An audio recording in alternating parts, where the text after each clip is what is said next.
This video is about Symphony No. 10, Unfinished, by Gustav Mahler.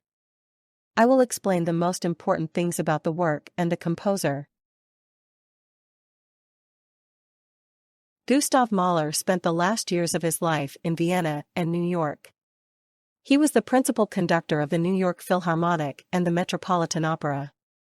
Despite health problems, he continued to compose intensively. During this time, he wrote his 9th and 10th symphonies. Mahler suffered from heart disease and knew that he would not live much longer. This had a profound influence on the music of his late works.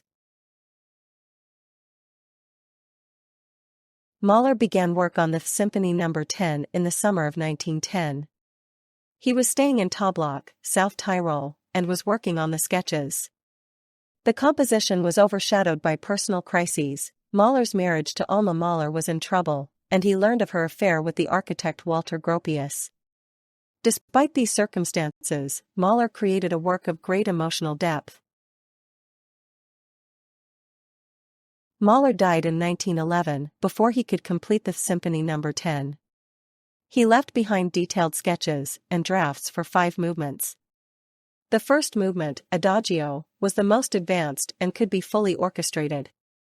The remaining movements were only available in short score form. Mahler's widow Alma initially did not release the sketches, so the symphony remained unperformed for a long time. The Symphony No. 10 consists of 5 planned movements.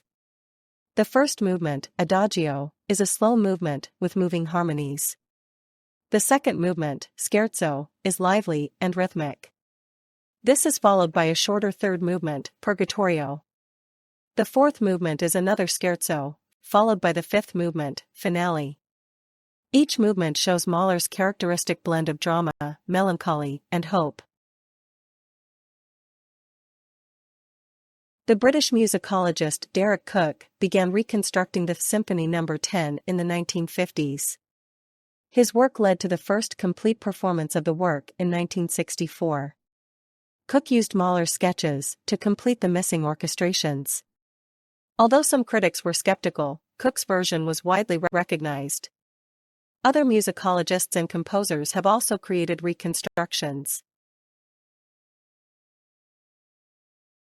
The Adagio, the first movement of the Symphony No. 10, is often performed as a standalone piece. It shows Mahler's ability to capture deep emotions in music. The movement begins with a gentle melody that builds slowly. Eventually, the movement reaches an intense climax, before ending in a quiet conclusion.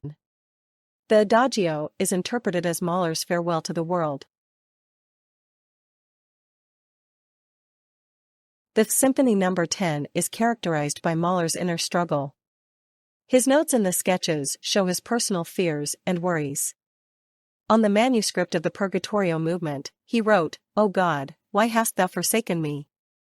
The music reflects this emotional state. At the same time, there are passages of great beauty and hope. The symphony shows Mahler's search for peace.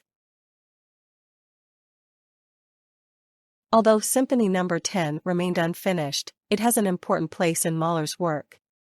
It shows his musical development in the last years of his life. The symphony is a link between the Romantic and the modern. Its unfinished state has also led to discussions about authenticity and interpretation. Nevertheless, it remains a fascinating example of Mahler's compositional art. Gustav Mahler left behind a rich musical legacy. His symphonies and songs are performed all over the world today. Symphony No. 10 shows his ability to translate personal emotions into music. It is an impressive testament to his artistic vision. Mahler himself said, "A symphony must be like the world, it must encompass everything." His music remains a lasting legacy.